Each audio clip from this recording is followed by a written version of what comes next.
Why has the narcissist gone back to the ex? Think back to that glorious time when you were courted by the narcissist who ensnared you.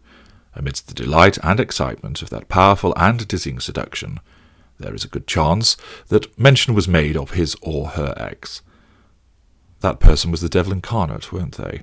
They were an abuser, a drunk, an addict, a gold digger, a gambler, never worked, a sponger, never helped around the house, never helped with the children, bad-tempered, unsociable, awkward, played video games all day, didn't provide sex, was a sex maniac, and so on and so forth.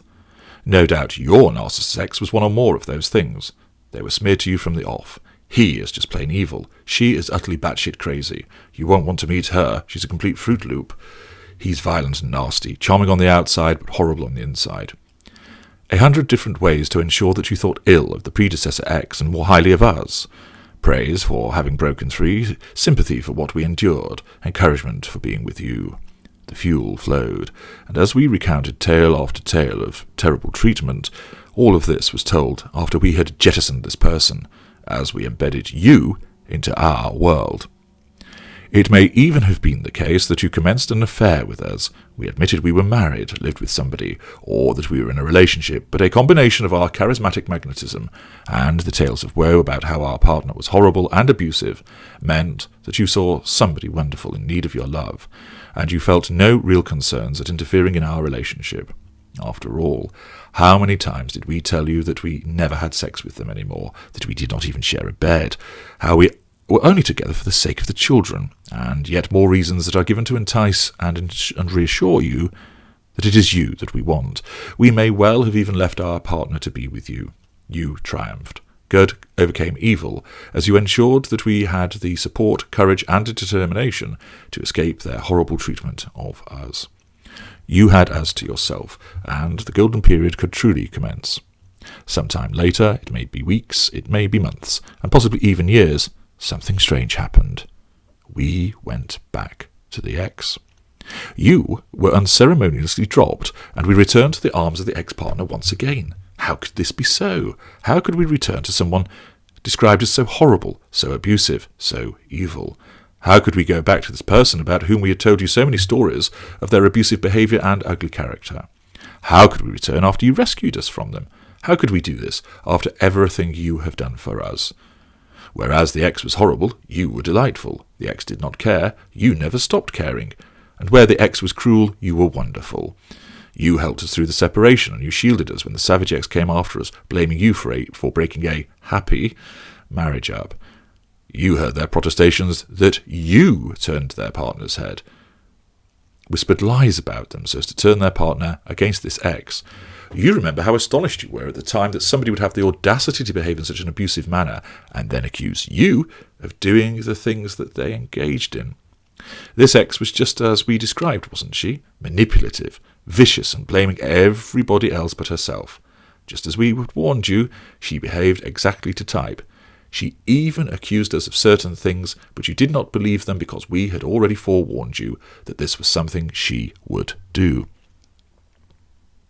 We told you she would try to make you think that we were the abusive one in order to deflect attention from what she was really like. How on earth could we go back to this liar, this cheat, this abuser, this evil and horrible person? It just made no sense. In some instances, you received no answer. Our number had changed. We moved back in with this person at a place you didn't know. We blocked you on social media. Those friends you thought you had made in our circle suddenly shunned you or just told you to accept these things happen and to move on. But you cannot. You cannot fathom out why somebody could do this. Firstly, why return to an abuser?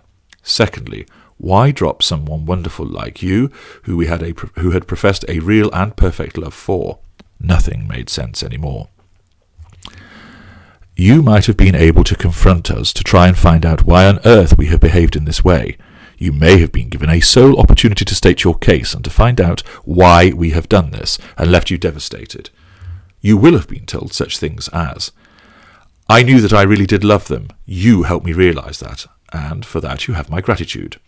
She promised to change, and I thought she deserved that chance. I did it for the sake of the children rather than my own happiness. We had been together for 20 years. I realised that I needed to go back. You will have argued against these comments. You will have tried to persuade us in order to get us to come back to you again. No doubt you said things to each of the above comments such as, "You don't love her. How can you love someone who has abused you for such a long time? You've done the hard bit, getting away from her. You cannot go back.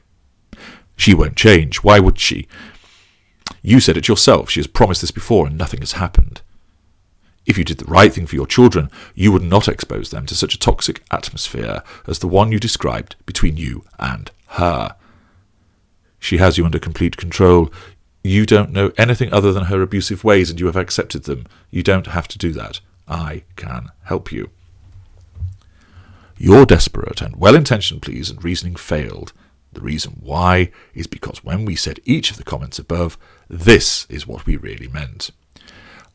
When we said, "I knew that I really did love her, you helped me realise that, and for that you have my gratitude," we really meant, "You weren't the fuel I thought you would be, and I realised the fuel I would get from going back and hoovering my ex and seeking another chance would outweigh that which you were giving me, and it worked. But don't worry, I'm not going to get rid of you just yet. I've organised a wonderful triangulation for me, you and her that will carry on through the reconciliation.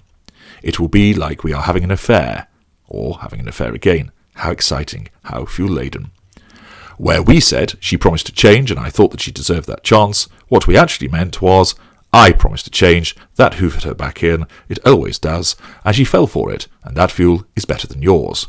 Where we stated, I did it for the sake of the children rather than my own happiness, what we actually meant was, I saw some cracks in the facade and realised that people actually might turn against me. I need that facade, so I have to sacrifice you instead. You won't realise this, but I have told her, our families and friends, that you're a stalker and you are trying to blackmail me. They understand. The facade is intact. You are expendable. Where we stated, we have been together for 20 years, I realised I had to go back. What we really meant was, I know her inside out, and I know that no matter how many times I do this, she will always take me back and give me the powerful Hoover fuel. I know I told you that you were the only one I have left for. That wasn't true. You're nothing special. I've done it many times before, and I will do it again. I might do it again with you if you're foolish enough to give me another chance. It's all good fuel. If you are reeling from the stunning revelation that we returned to the ex that was labelled as horrible and abusive, if you are unable to comprehend why we would do this, I understand. I understand that it truly makes no sense when looked at from your perspective. The reality is, however, they were never abusive. We are the abusers. We used you as we used our partners in order to get the fuel. We projected our behaviours onto them, and you lapped it all up, giving me positive fuel and negative fuel from her, as I triangulated you with her. I may not have gone back, but the quality of the Hoover fuel and the ease by which I can achieve it makes it irresistible. We will come back to you again, and you may well let me, because you have tasted the golden period.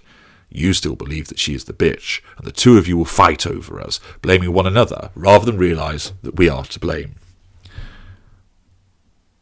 This is how it is operated and orchestrated as part of the puppeting that goes on.